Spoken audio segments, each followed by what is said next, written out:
사흘을 굶은 쌍둥이가 편의점에서 마지막 카드를 내밀었습니다. 이 카드 아빠가 쓰라던 건데요. 계산이 끝난 순간 아무 일도 없을 줄 알았습니다. 그런데 1시간 뒤 골목이 검은 벤츠로 막혔습니다. 뉴스에서만 보던 재벌 회장이 아이들 앞에 섰죠.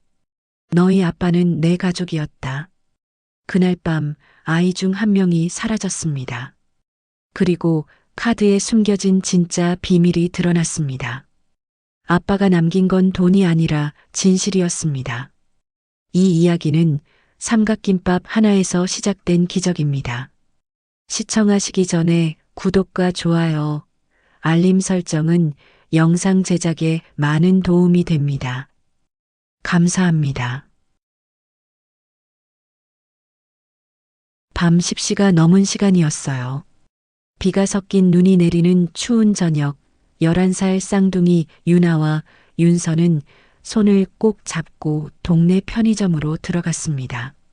사실 이 아이들 벌써 사흘째 제대로 된 밥을 먹지 못한 상태였어요. 냉장고는 텅 비어 있었고 집에 남은 건 물뿐이었죠. 배가 너무 고파서 잠도 제대로 못 잤어요. 왜 이렇게 됐냐고요? 일주일 전 아빠 서강준이 갑자기 쓰러졌거든요. 병원에 실려갔는데 결국 돌아오지 못했어요. 아빠는 혼자 쌍둥이를 키우던 사람이었어요. 엄마는 아이들이 3살 때 세상을 떠났으니까요. 아빠가 떠난 뒤 남은 건 뭐였을까요? 낡은 월세방 하나, 밀린 공과금 고지서 몇 장, 그리고 주머니 속 낡은 카드 한 장이 전부였어요. 유나는 언니로서 뭐라도 해야 한다고 생각했어요. 동생 윤서는 계속 배고파라는 말도 못하고 입술만 깨물고 있었거든요. 그 모습을 보니까 가슴이 찢어지는 것 같았어요. 그래서 오늘 유나는 결심했어요. 아빠가 남긴 그 카드를 쓰기로요. 편의점 문을 열고 들어갈 때 유나의 손은 떨리고 있었어요. 혹시 카드가 안 될까봐, 혹시 돈이 없다고 나올까봐 무서웠거든요. 그러면 정말 끝이잖아요. 두 아이는 가장 싼 삼각김밥 코너로 갔어요. 유나가 참치 마요 김밥 하나, 윤서가 불고기 김밥 하나를 집었어요. 그리고 냉장고 앞에서 한참을 망설이다가 따뜻한 우유 한 팩을 추가로 담았어요. 윤서가 감기 기운이 있었거든요. 계산대로 가는 발걸음이 왜 그렇게 무겁던지요. 점원 아저씨 앞에 섰을 때 유나는 작게 말했어요. 삼각김밥 2개랑요, 따뜻한 우유 하나요. 목소리가 떨렸어요. 점원은 물건을 찍으면서 힐끔힐끔 아이들을 쳐다봤어요. 밤 늦은 시간에 어린 쌍둥이가 혼자 온 게 이상했을 거예요. 4,500원입니다. 유나는 주머니에서 카드를 꺼냈어요. 손바닥에 땀이 나서 카드가 미끄러질 뻔했어요. 이 카드는 아빠가 마지막으로 남긴 거였어요. 아빠가 병원 가기 전날 밤 유나에게 이 카드를 쥐어주면서 말했던 게 기억났어요. 유나야, 이거 잘 간수해. 진짜 급할 때만 써. 알았지? 이건 너희 안전장치야. 뭔가 위험한 일이 생기면 이걸로 도움을 청하는 거야. 그때는 무슨 말인지 하나도 이해가 안 됐어요.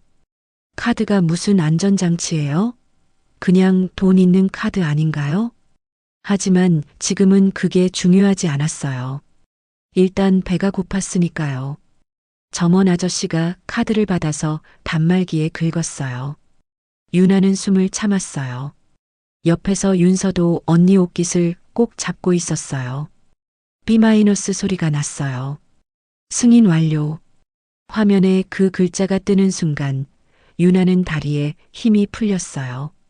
진짜 됐어요. 카드에 돈이 있었던 거예요. 영수증 드릴까요?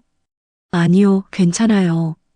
유나는 얼른 비닐봉지를 받아서 윤서 손을 잡았어요. 이제 나가서 따뜻한 데 가서 김밥 먹으면 되는 거예요. 그런데 편의점 문을 열려는 순간이었어요. 밖에서 이상한 소리가 들렸어요. 부웅 마이너스. 차 소리였어요. 그것도 한 대가 아니었어요. 두 대, 세 대 계속 들렸어요. 유나가 유리문 너머로 보니까 검은색 차가 한 대 서 있었어요. 비싼 차였어요. 유나도 TV에서 본 적 있는 벤츠라는 차요. 뭐지? 왜 저기 서 있지? 처음엔 그냥 지나가는 차인 줄 알았어요. 근데 차가 움직이지 않았어요. 그냥 편의점 앞에 멈춰서서 마치 누군가를 기다리는 것처럼 서 있었어요. 그때였어요. 차 문이 열리면서 검은 양복을 입은 남자가 내렸어요. 그리고 그 뒤로 또 한 명, 또 한 명 모두 똑같이 양복을 입고 있었어요. 유나는 본능적으로 윤서를 뒤로 숨겼어요. 뭔가 이상했거든요. 왜 이렇게 많은 사람들이 편의점 앞에 모이는 거죠? 점원 아저씨도 밖을 보면서 중얼거렸어요. 뭐야, 저게 무슨 일이야? 유나의 가슴이 두근두근 뛰기 시작했어요. 그때 더 무서운 게 보였어요. 골목 입구 쪽에서 또 다른 검은 차가 들어오고 있었어요. 그리고 그 뒤로 또 총 5대의 검은 벤츠가 작은 편의점 앞 골목을 완전히 막아버렸어요. 네온사인 불빛 아래서 양복 입은 사람들이 줄지어 서 있는 모습은 마치 영화 같았어요. 아니, 영화보다 더 무서웠어요. 우리 때문에 온 건 아니겠지? 유나는 자기도 모르게 카드를 주머니에 깊숙이 쑤셔 넣었어요. 진짜 혹시 이 카드 때문에 온 건 아닐까? 아빠가 했던 말이 다시 떠올랐어요.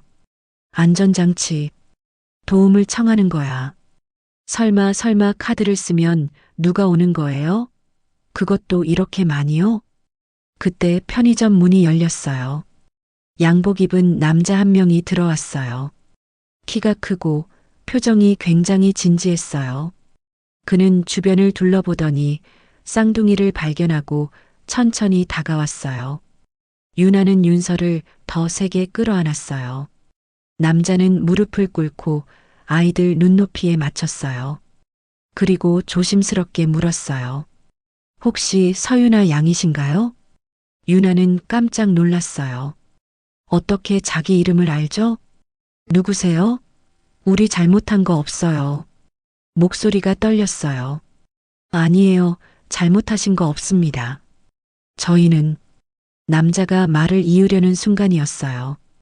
밖에서 또 다른 차 문이 열렸어요. 이번에는 뒷좌석 문이요. 그리고 거기서 한 노인이 천천히 내렸어요. 회색 코트를 입고 지팡이를 짚고 있는 노인이었어요. 나이는 70은 넘어 보였어요. 하지만 눈빛은 굉장히 날카로웠어요. 노인이 편의점 쪽으로 걸어오고 있었어요. 점원 아저씨가 옆에서 작게 중얼거렸어요. 저 사람 설마 뉴스에 나오는 그 사람 아냐? 태원물류 회장. 태원물류. 유나는 그 이름을 들어본 적 있었어요. TV에서 봤거든요. 엄청 큰 회사예요. 트럭이랑 배로 물건 나르는 회사인데 우리나라에서 제일 크다고 했어요. 그런 회사 회장이 왜 여기 있는 거죠? 편의점 문이 다시 열렸어요. 노인이 들어왔어요. 지팡이를 짚은 소리가 바닥에 똑똑 울렸어요. 그는 쌍둥이를 보자마자 멈춰 섰어요. 그리고 표정이 완전히 무너졌어요. 강준이 자식들이 이렇게. 유나는 귀를 의심했어요. 강준? 그건 아빠 이름이에요. 서강준. 어떻게 이 노인이 아빠 이름을 알아요? 유나는 떨리는 목소리로 물었어요. 어떻게 우리 아빠를 아세요? 노인은 대답하지 않았어요. 그냥 쌍둥이를 계속 바라만 봤어요. 눈가가 빨개지고 있었어요. 그때 옆에 있던 양복 남자가 조심스럽게 말했어요. 회장님, 여기서는 좀 차 안에서 말씀하시죠. 노인은 고개를 끄덕였어요. 그리고 유나에게 말했어요. 유나야, 윤서야. 무서워하지 마. 나쁜 사람들 아니야. 우리 차 안에서 따뜻한 거 먹으면서 이야기 좀 하자. 응? 목소리는 부드러웠어요. 하지만 유나는 쉽게 따라갈 수 없었어요. 우리 아빠가 누구냐고요? 어떻게 아빠 이름을 아시는 거예요? 유나가 소리쳤어요. 노인은 깊게 한숨을 쉬었어요. 강준이는 내가 평생 찾던 사람이야. 그리고 너희는 내가 지켜야 할 아이들이고 무슨 소리인지 하나도 이해가 안 됐어요. 아빠는 평생 우리는 연고 없다고 했거든요. 우리 셋밖에 없어라고 했어요. 그런데 왜 이런 큰 회사 사람이 아빠를 안다는 거죠? 유나의 머릿속이 하얘졌어요. 그때 윤서가 작게 물었어요. 언니 우리 진짜 가도 돼? 유나는 윤서를 봤어요. 동생의 얼굴은 창백했어요. 추위와 배고픔 때문이었어요. 유나는 결심했어요. 일단은 따라가 보기로요. 뭔가 이상하긴 하지만 아빠 이름을 아는 사람이라면 혹시 진짜 도와줄 수도 있잖아요. 알겠어요. 가볼게요. 노인은 안도한 표호로 고개를 끄덕였어요. 쌍둥이는 손을 꼭 잡고 밖으로 나갔어요. 검은 벤츠 5대가 줄지어 서 있는 모습은 정말 압도적이었어요. 양복 입은 사람들이 길 양쪽에 서 있었고요. 노인이 가운데 차의 뒷좌석 문을 열어줬어요. 타렴. 유나와 윤서가 차에 올라탔어요. 차 안은 엄청 따뜻했어요. 그리고 가죽 냄새가 났어요. 노인도 옆자리에 앉았어요. 일단 따뜻한 거 먹어. 이거. 노인이 옆에 있던 가방에서 뭔가를 꺼냈어요. 따뜻한 빵이랑 우유였어요. 편의점에서 산 것보다 훨씬 좋아 보이는 거였어요. 윤서는 침을 꿀꺽 삼켰어요. 하지만 유나가 만류했어요. 아직은 안 돼. 일단 말부터 들어보자. 노인은 씁쓸하게 웃었어요. 그래, 넌 강준이 딸답게 조심스럽구나. 그리고 천천히 말을 이어갔어요. 너희 아빠 서강준은 사실 우리 집안 사람이었어. 우리 집안 사람이었다고요? 유나는 믿을 수 없었어요. 아빠는 평생 가족 얘기를 한 번도 안 했거든요. 노인 강태원 회장은 천천히 고개를 끄덕였어요. 그래. 강준이는 내 조카였어. 조카? 그럼 이 사람이 아빠의 큰아버지라는 거예요? 윤서가 작게 물었어요. 그럼 할아버지세요? 태원 회장은 잠시 눈을 감았어요. 그리고 무거운 목소리로 말했어요. 혈연으로는 그렇지. 하지만 난 너희 아버지한테 평생 빚진 사람이야.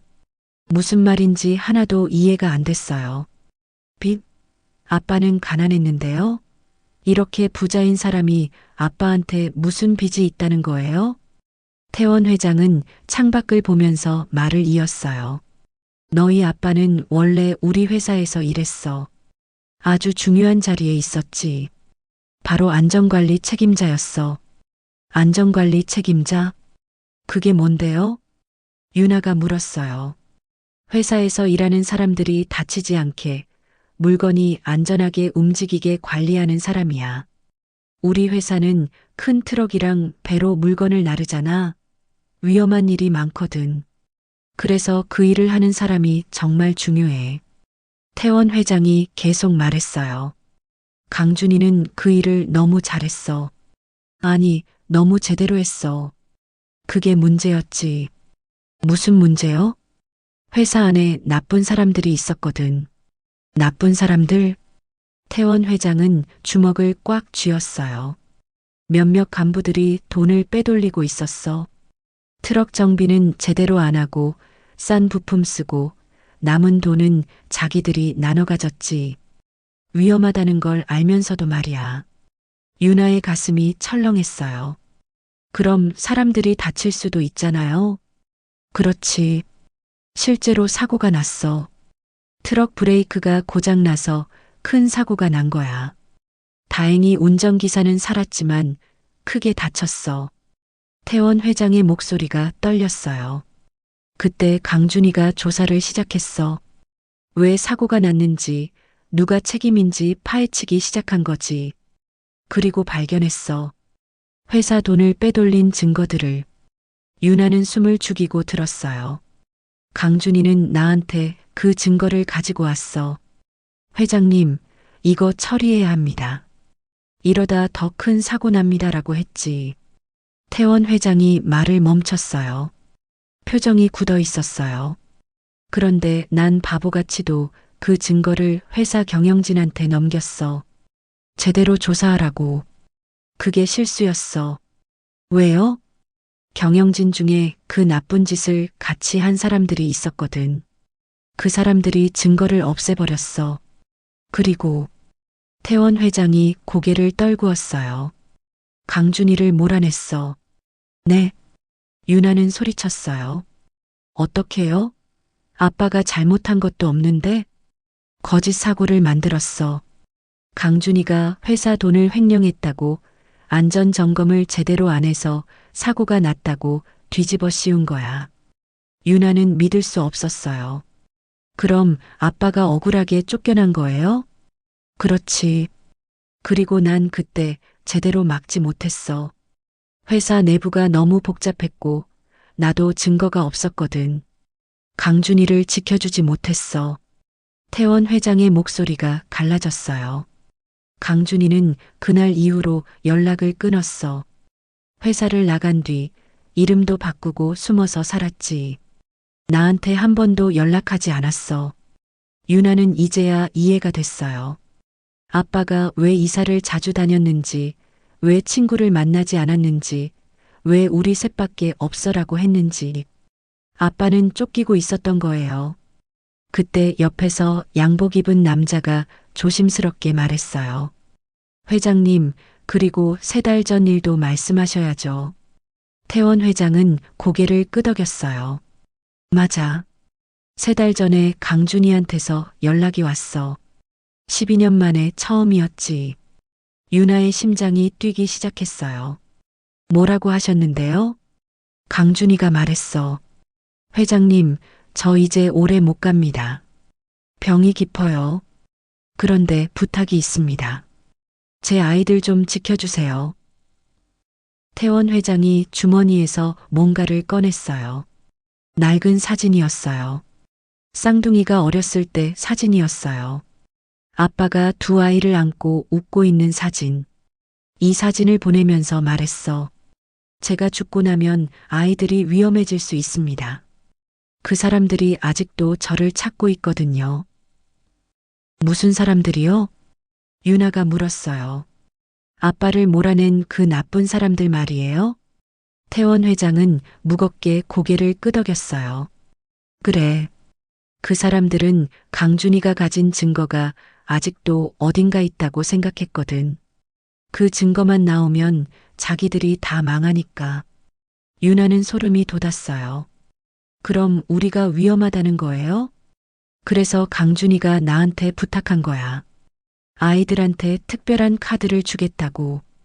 그 카드에는 태원 회장이 윤아를 똑바로 쳐다봤어요. 위치 추적 장치가 달려 있어. 그리고 그 카드가 사용되는 순간 내 핸드폰으로 알림이 오게 되어 있지. 윤아는 주머니 속 카드를 만졌어요. 아빠가 말한 안전장치가 이거였구나. 그래서 오늘 카드를 쓰는 순간 내가 바로 알았어. 아이들이 위험하다는 걸. 그래서 이렇게 달려온 거야. 태원 회장이 쌍둥이를 안타깝게 쳐다봤어요. 미안하다. 진작 찾았어야 했는데. 강준이가 세상을 떠난 걸 며칠 전에야 알았어. 장례식도 제대로 못 치러줬지. 윤아의 눈에서 눈물이 났어요. 아빠가 왜 혼자 힘들게 살았는지, 왜 너희만 있으면 되라고 했는지 이제 알 것 같았어요. 아빠는 자기를 지키려고 한 게 아니었어요. 쌍둥이를 지키려고 숨어 산 거였어요. 태원 회장이 서류 봉투를 꺼냈어요. 이제부터는 내가 지킬게. 강준이가 못한 거 내가 할게. 너희는 이제 안전해. 하지만 윤서가 떨리는 목소리로 물었어요. 진짜요? 진짜 안전한 거예요? 태원 회장은 대답하려다가 멈췄어요. 왜냐하면 그 순간 차 밖에서 이상한 소리가 들렸거든요. 또각또각 마이너스 하이힐 소리였어요. 누군가 다가오고 있었어요. 양복 입은 남자가 창문을 내리고 밖을 봤어요. 그리고 표정이 굳었어요. 회장님, 민 전무님이 오셨습니다. 태원 회장의 얼굴이 차갑게 변했어요. 민정아가? 왜? 차 문이 열리고 하이힐을 신은 여자가 고개를 들이밀었어요. 30대 후반쯤 되어 보이는 여자였어요. 머리를 깔끔하게 묶고 비싼 코트를 입고 있었어요. 얼굴은 웃고 있었지만 눈은 웃지 않았어요. 회장님, 이 밤중에 무슨 일이세요? 비서실에서 급히 출동하셨다고 해서 걱정돼서 왔어요. 목소리는 부드러웠지만 유나는 본능적으로 이 사람이 위험하다는 걸 느꼈어요. 태원 회장이 차갑게 말했어요. 내 일에 신경 쓰지 마. 하지만 회장님이 이렇게 갑자기 움직이시면 회사 입장에서는 좀 곤란하거든요. 민정아는 차 안을 슬쩍 들여다봤어요. 그리고 쌍둥이를 발견했어요. 어머, 이 아이들이? 돌아가. 태원 회장이 단호하게 말했어요. 하지만 민정아는 웃으면서 말했어요. 회장님, 이 아이들 누구 자식인지 저도 알아요. 서강준이라는 사람 예전에 우리 회사에 있던 횡령범이죠? 유나의 가슴에 불이 붙었어요. 아빠는 횡령범 아니에요. 민정아는 유나를 보면서 차갑게 웃었어요. 그래, 그럼 증명할 수 있어? 법원 판결문에는 횡령범이라고 나와 있는데 거짓말이잖아요. 아빠는 나쁜 짓 하려던 사람들 막으려고 한 거예요. 증거라도 있니? 민정아의 목소리가 날카로워졌어요. 태원 회장이 끼어들었어요. 민 전무, 지금 당장 물러나지 않으면 해고야. 회장님, 민정아는 웃음을 거두고 진지하게 말했어요. 이 아이들을 회사로 데려오시면 안 돼요. 주주들이 가만히 있지 않을 거예요. 12년 전 스캔들이 다시 수면 위로 올라오면 회사 주가가 폭락합니다. 그래서 이 아이들은 조용히 보육원 같은 곳으로 보내는 게 서로를 위해 좋아요. 유나는 숨이 막혔어요. 보육원? 우리를 떼어놓겠다고? 윤서가 언니 옷을 꽉 잡았어요. 태원 회장이 차에서 내렸어요. 그리고 민정아 앞에 섰어요. 내일 아침까지 사표 내. 당장 회사에서 나가. 민정아의 얼굴이 굳었어요. 회장님, 진심이세요? 이 아이들은 내 가족이야. 누구도 건드릴 수 없어. 후회하실 겁니다. 민정아는 돌아서면서 낮게 말했어요. 그 아이들 때문에 회장님도 결국 무너지실 거예요. 하이힐 소리가 멀어졌어요. 차 안이 조용해졌어요. 유나는 떨리고 있었어요. 뭔가 큰일이 벌어질 것 같은 느낌이 들었거든요. 태원 회장이 다시 차에 탔어요. 표정이 무거웠어요. 걱정하지 마. 저 사람은 아무것도 못해. 하지만 유나는 알았어요. 이게 끝이 아니라는 걸. 진짜 위험은 지금부터 시작이라는 걸. 그리고 유나의 예감은 정확했어요. 왜냐하면 다음날 아침 윤서가 사라졌거든요. 그날 밤 태원 회장은 쌍둥이를 자기 집으로 데려갔어요. 집이라고 하기엔 너무 컸어요. 정원도 있고 방도 20개는 넘어 보였어요.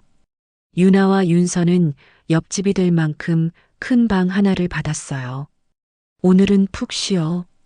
내일부터 천천히 정리하자.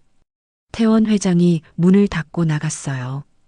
유나는 윤서 손을 잡았어요. 윤서야, 무섭지? 응, 근데 언니, 우리 이제 괜찮은 거 맞지? 유나는 대답하지 못했어요. 민정아의 차가운 눈빛이 자꾸 떠올랐거든요. 일단 자자. 내일 생각하고. 두 아이는 푹신한 침대에 누웠어요. 태어나서 처음 자보는 그런 침대였어요. 하지만 유나는 잠이 오지 않았어요. 뭔가 불안했거든요. 새벽 3시쯤이었을까요?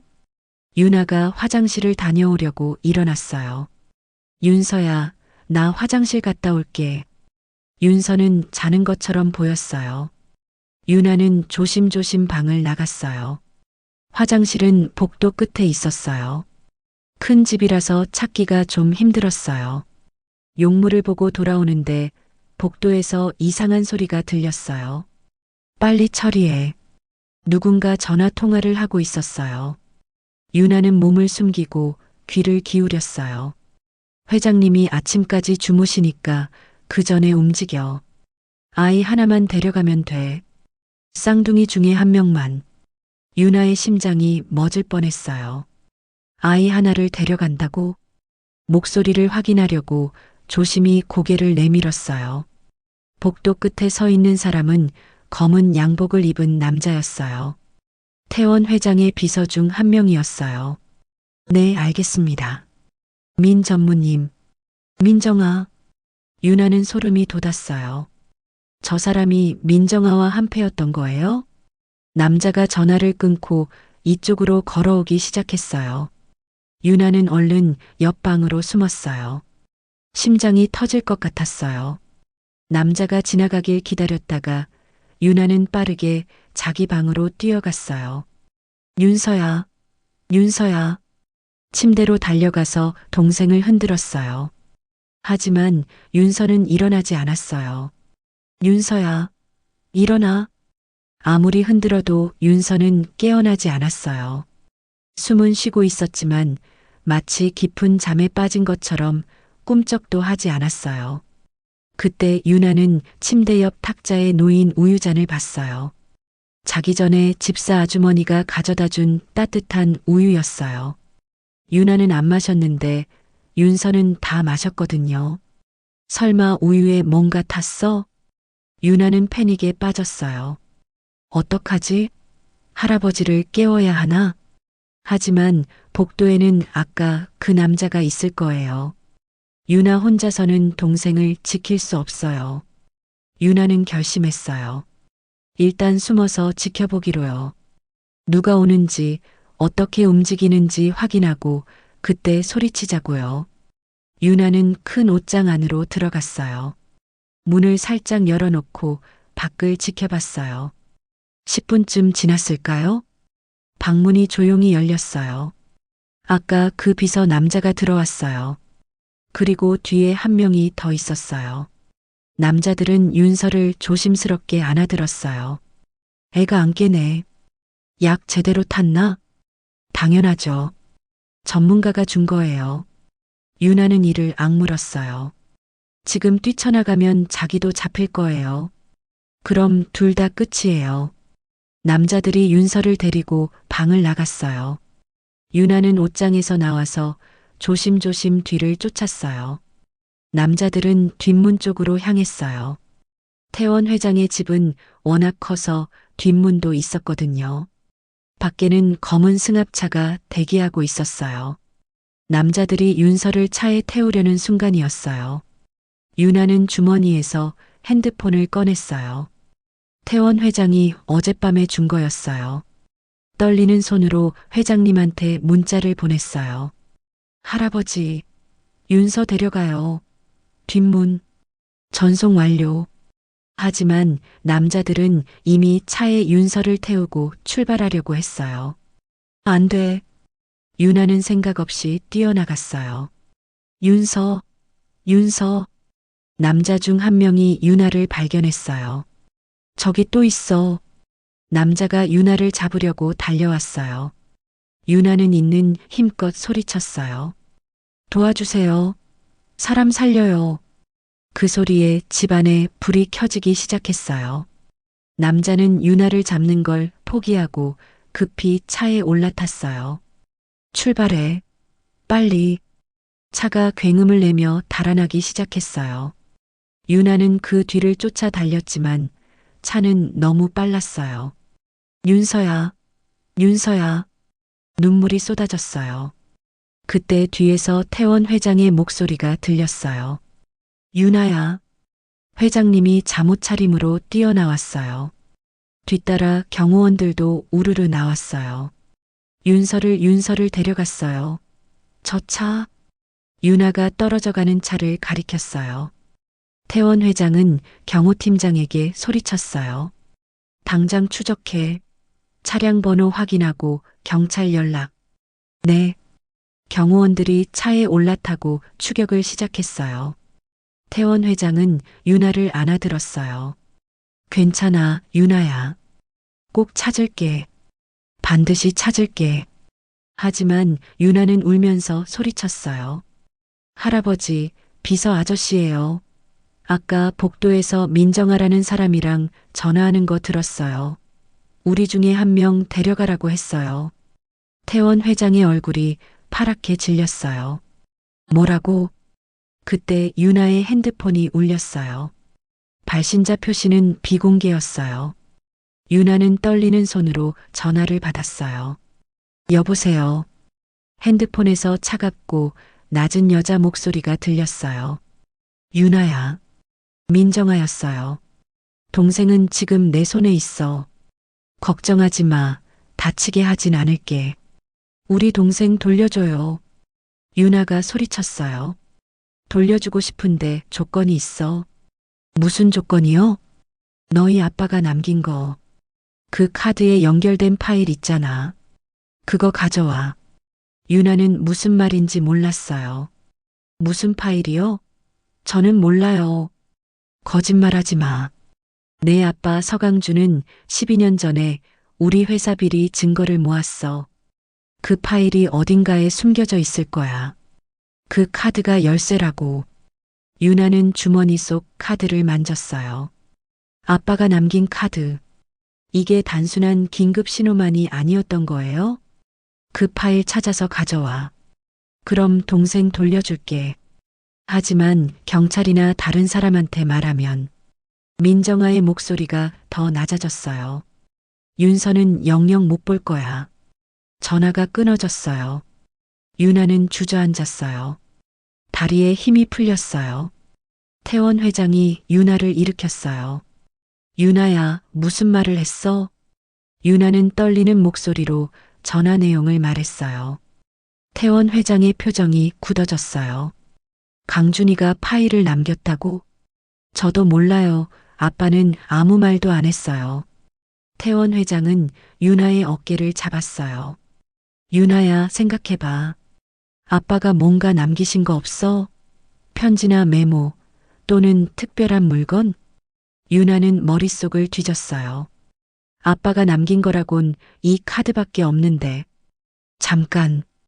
윤아는 카드를 꺼내서 자세히 봤어요. 카드 뒷면에 뭔가 작게 쓰여 있었어요. 부두 7번, 창고비. 이게 뭐지? 윤아가 그 글씨를 회장님께 보여줬어요. 태원 회장의 눈이 커졌어요. 부두 7번 거기는 우리 회사 옛날 창고가 있던 곳이야. 지금은 안 쓰는 곳인데.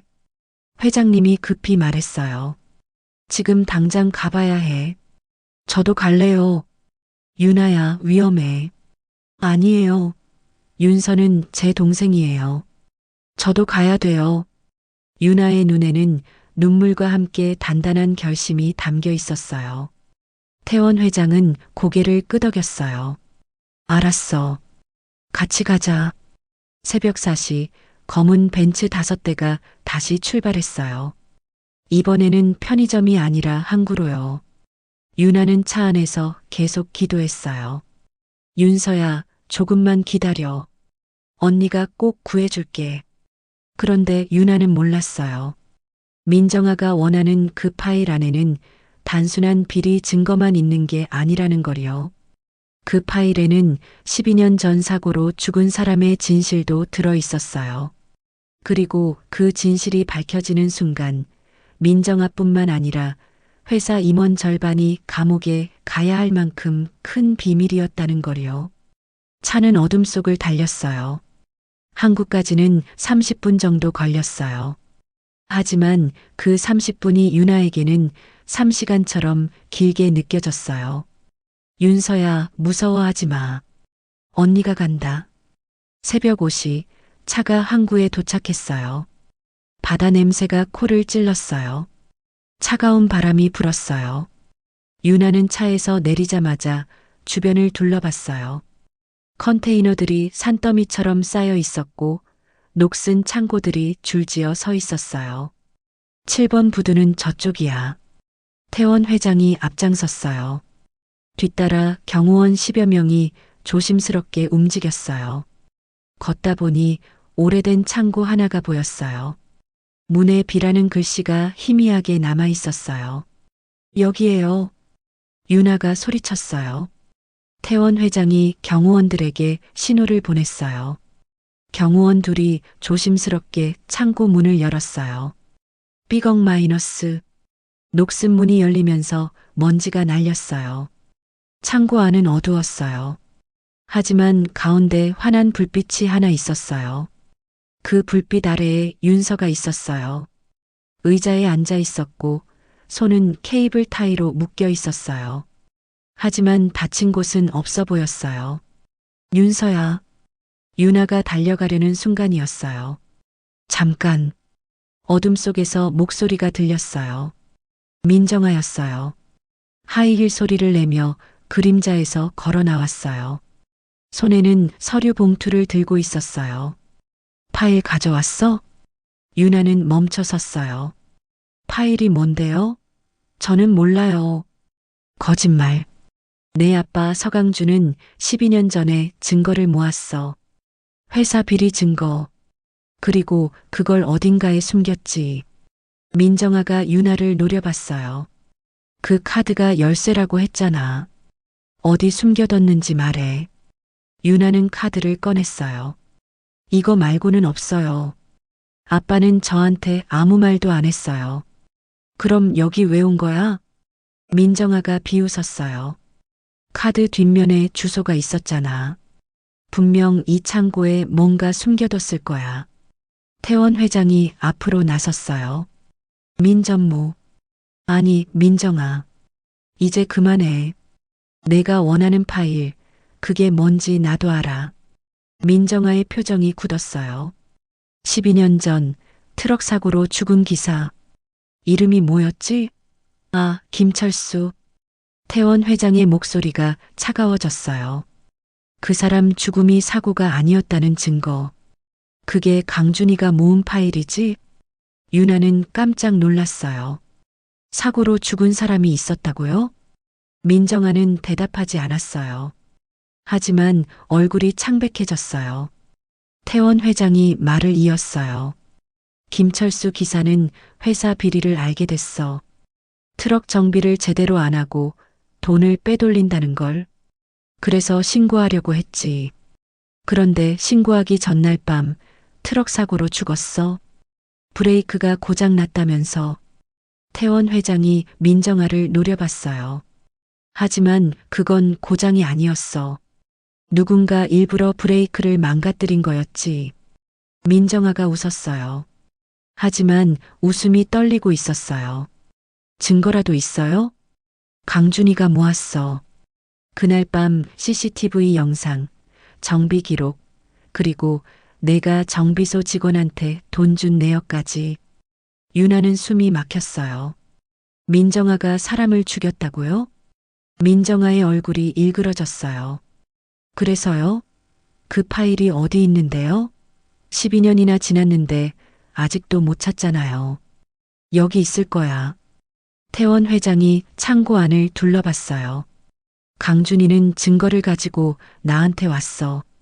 하지만 내가 제대로 처리하지 못했지.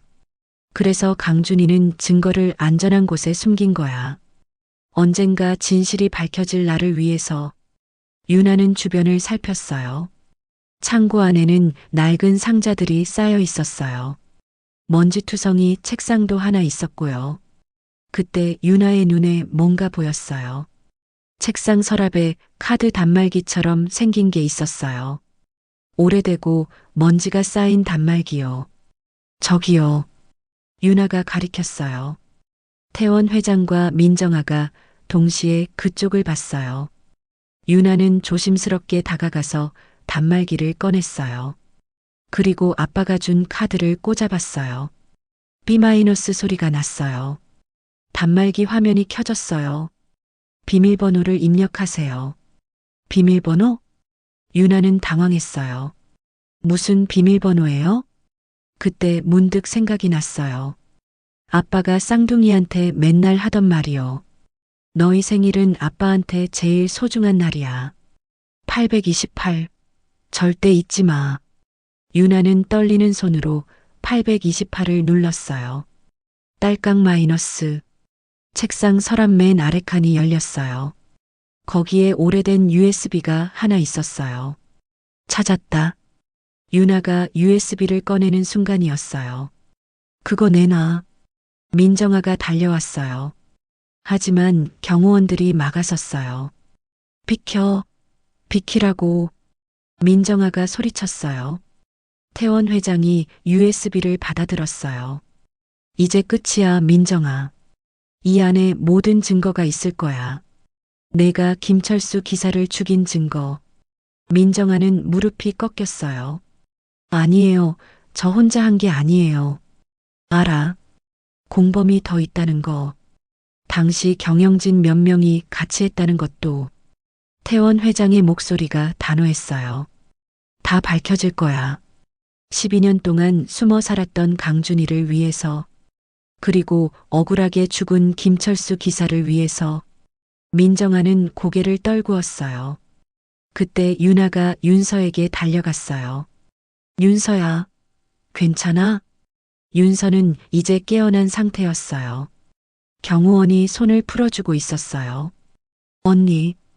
윤서가 울면서 안겼어요. 두 아이는 꼭 껴안았어요. 멀리서 사이렌 소리가 들렸어요. 경찰이 오고 있었어요. 태원 회장은 쌍둥이를 품에 안았어요. 이제 괜찮아. 다 끝났어. 하지만 유나는 물었어요. 할아버지, 아빠는 왜 이 파일을 경찰한테 안 줬어요? 그냥 숨긴 거예요? 태원 회장은 깊게 한숨을 쉬었어요. 당시에는 경찰도 믿을 수 없었거든. 회사가 너무 컸고 돈으로 사람들을 매수할 수 있었어. 강준이는 알았던 거야. 함부로 공개했다간 자기만 죽을 거라는 걸. 그래서 아빠는 증거를 숨기고 너희를 지키면서 때를 기다린 거야. 언젠가 안전하게 진실을 밝힐 수 있는 날을. 유나는 눈물이 났어요. 아빠가 얼마나 힘들었을까요? 진실을 알고 있으면서도 말할 수 없었던 12년이 얼마나 괴로웠을까요? 아빠, 이제 다 밝혀졌어. 이제 편히 쉬어도 돼. 유나가 하늘을 보며 중얼거렸어요. 경찰차가 도착했어요. 민정아와 배신한 비서가 수갑을 찼어요. 민정아는 경찰차에 오르면서 태원 회장을 봤어요. 회장님 후회하실 거예요. 이 일로 회사가 얼마나 타격을 받을지. 상관없어. 태원 회장이 단호하게 말했어요. 회사보다 중요한 게 진실이야. 그리고 이 아이들의 미래지. 경찰차가 떠났어요.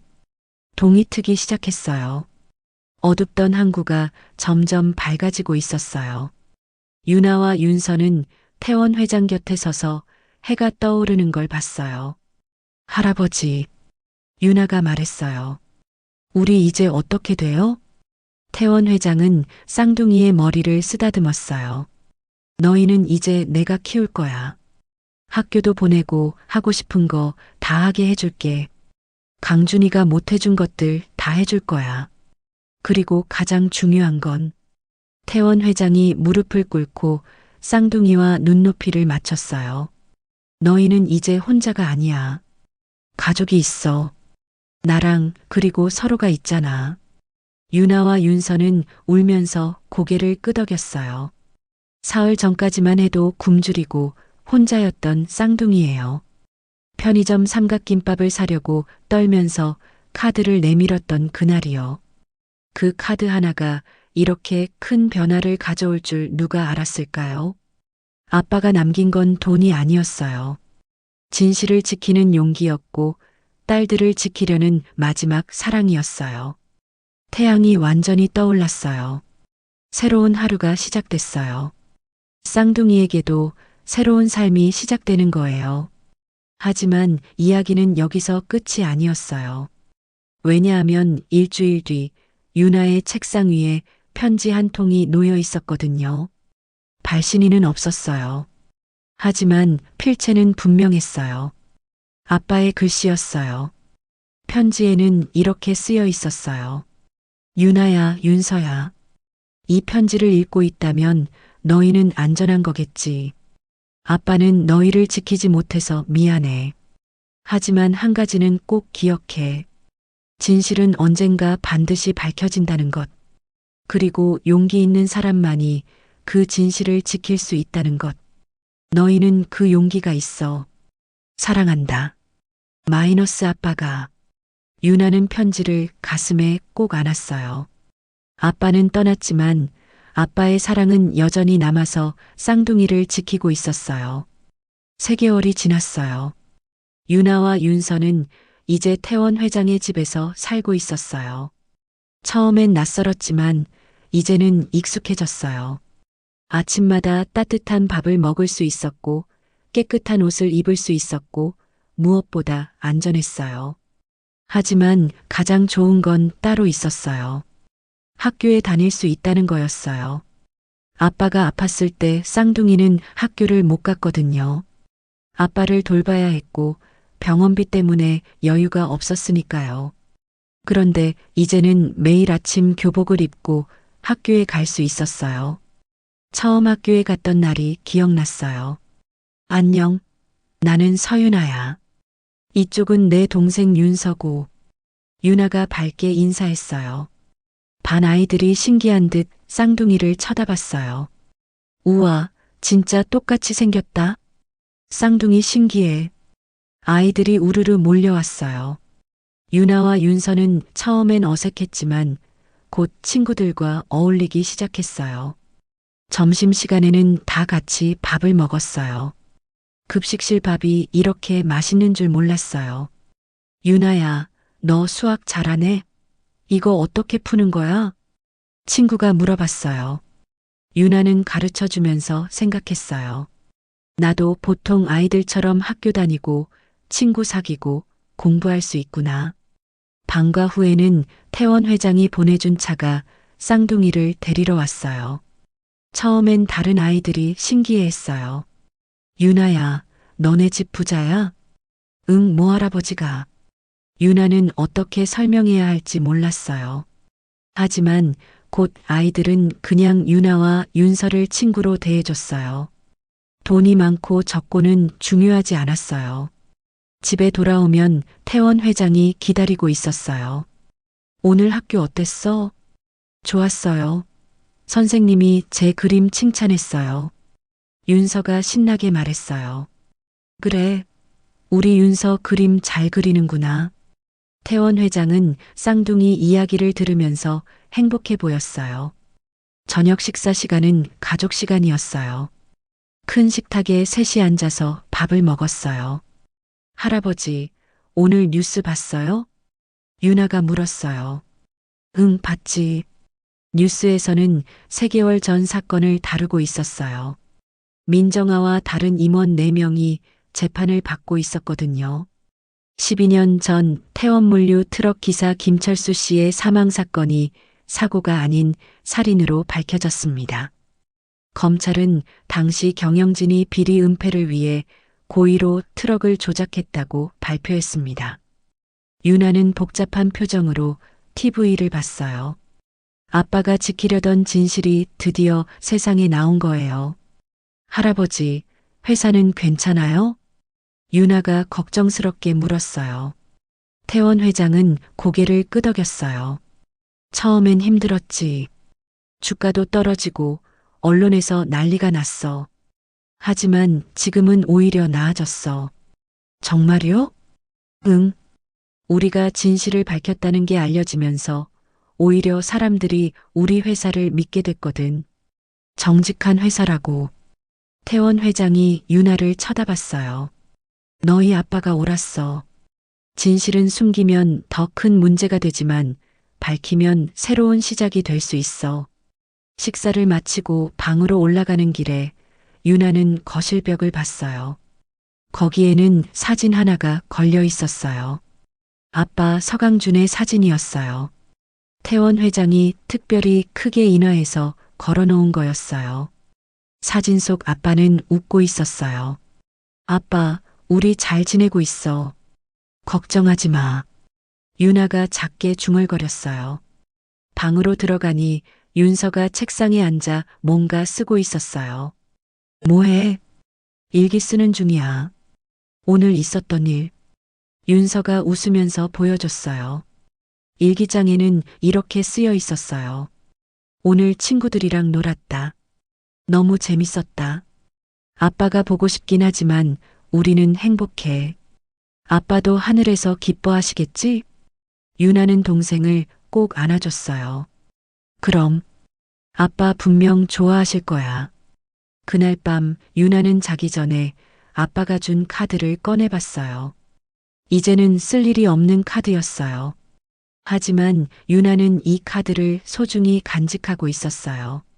아빠의 마지막 선물이었으니까요. 카드를 쓰다듬으면서 유나는 생각했어요. 아빠는 우리를 지키려고 이 카드를 준 거였어. 그리고 진짜로 우리를 지켜줬어. 그때 방문이 노크 소리가 났어요. 똑똑.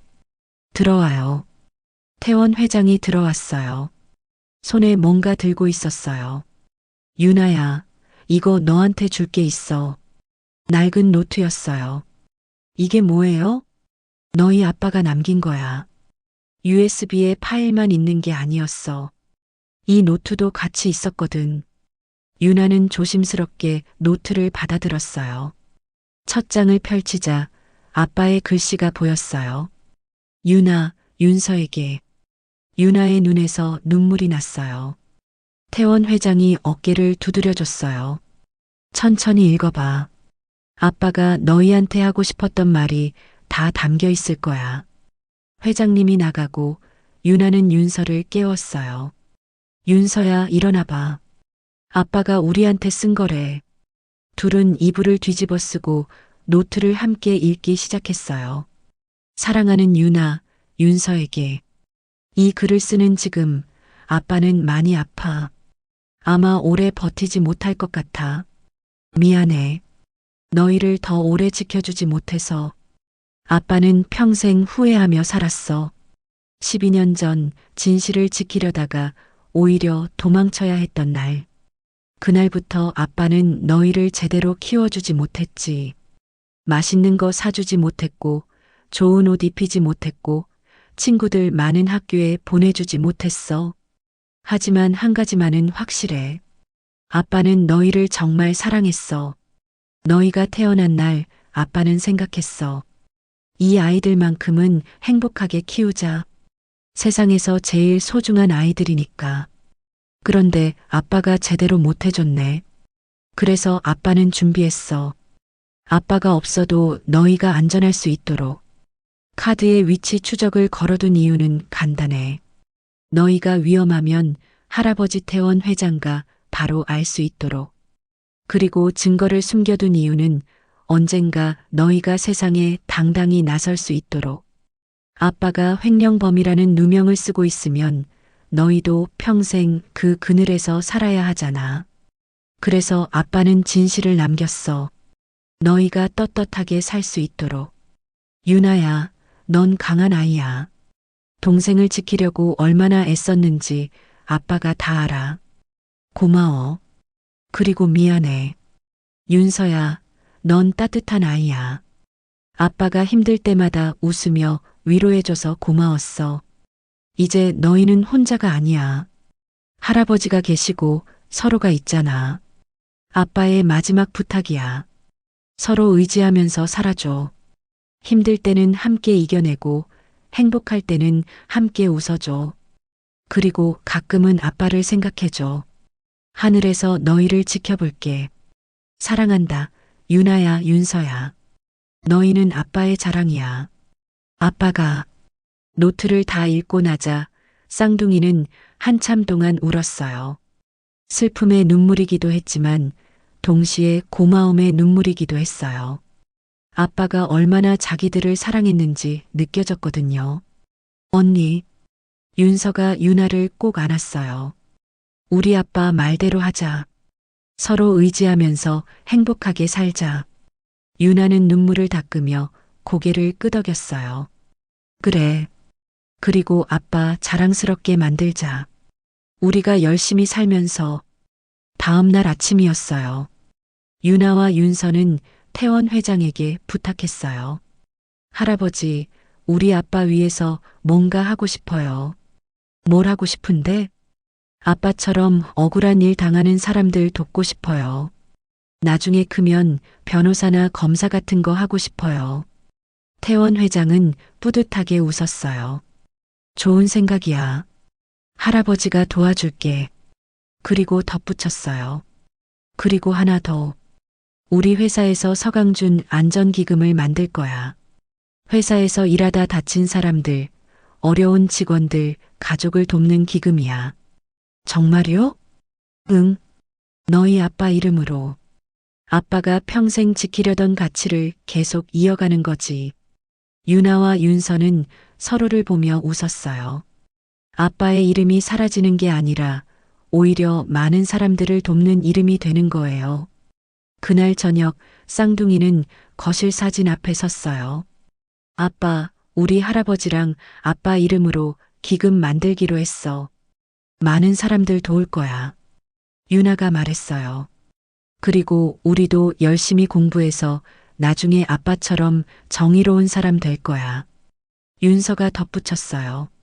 사진 속 아빠는 여전히 웃고 있었어요. 마치 잘했어. 자랑스러워라고 말하는 것 같았어요. 시간은 계속 흘렀어요. 1년, 2년. 유나와 윤서는 학교에서 모범생이 되었어요. 공부도 열심히 했지만 더 중요한 건 착한 마음을 가진 아이들로 자랐어요. 친구가 힘들면 도와주고 약한 친구를 괴롭히는 아이가 있으면 말렸어요. 너희 왜 그래? 너희가 당하면 기분 좋아? 유나가 용감하게 말했어요. 선생님들은 쌍둥이를 예뻐했어요. 유나, 윤서는 어쩜 이렇게 착할까? 태원 회장은 쌍둥이가 자라는 모습을 보면서 행복했어요. 밤마다 서강준 사진을 보면서 말했어요. 강준아, 내 딸들 훌륭하게 키우고 있어. 걱정하지 마. 그리고 5년이 흘렀어요. 유나와 윤서는 이제 16살이 되었어요. 둘은 여전히 사이좋은 쌍둥이였어요. 어느 날 학교에서 진로 상담이 있었어요. 유나야, 너는 꿈이 뭐야? 선생님이 물었어요. 저는 검사가 되고 싶어요. 억울한 사람들을 도와주고 싶어요. 윤서야, 너는? 저는 기자가 되고 싶어요. 세상의 진실을 알리고 싶어요. 선생님은 고개를 끄덕였어요. 너희 둘 다 멋진 꿈을 가졌구나. 집에 돌아와서 태원 회장에게 이야기했어요. 할아버지, 우리 꿈을 정했어요. 그래, 뭔데? 쌍둥이가 자기 꿈을 이야기하자 태원 회장은 눈물을 글썽였어요. 너희 아빠가 들으면 정말 좋아하셨을 거야. 우리 아빠처럼 정의로운 사람이 되고 싶어요. 유나가 말했어요. 아빠가 못다한 일 우리가 이어갈 거예요. 윤서가 덧붙였어요. 밤에 쌍둥이는 함께 하늘을 봤어요. 별이 반짝이고 있었어요. 저기 제일 밝은 별 보여? 저게 아빠일 것 같아. 윤서가 말했어요. 응. 아빠가 우리 지켜보고 계시는 거야. 유나가 대답했어요. 아빠, 우리 잘 크고 있어. 행복해. 그리고 아빠가 준 카드, 평생 간직할게. 쌍둥이는 손을 꼭 잡았어요. 12년 전 편의점에서 삼각김밥을 사려고 떨던 그날. 그 카드 한 장이 쌍둥이의 인생을 완전히 바꿔놓았어요. 아빠가 남긴 건 돈이 아니었어요. 사랑이었고, 용기였고, 그리고 희망이었어요. 유나와 윤서는 이제 알았어요.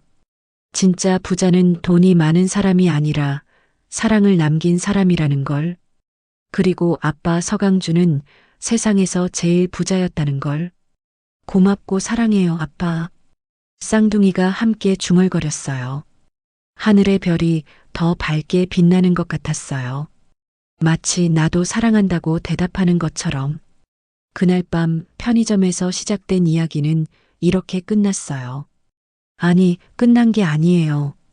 이제 시작이에요. 쌍둥이의 새로운 삶이, 그리고 아빠의 정신을 이어가는 여정이 이제 막 시작된 거예요. 사흘 굶주렸던 쌍둥이는 이제 누구보다 행복한 아이들이 되었어요. 그리고 그들은 알았어요. 아빠가 남긴 진짜 선물은 카드가 아니라 포기하지 않는 용기라는 걸. 그 용기가 있는 한 어떤 어둠도 이겨낼 수 있다는 걸. 오늘의 사연, 여러분은 어떻게 생각하시나요?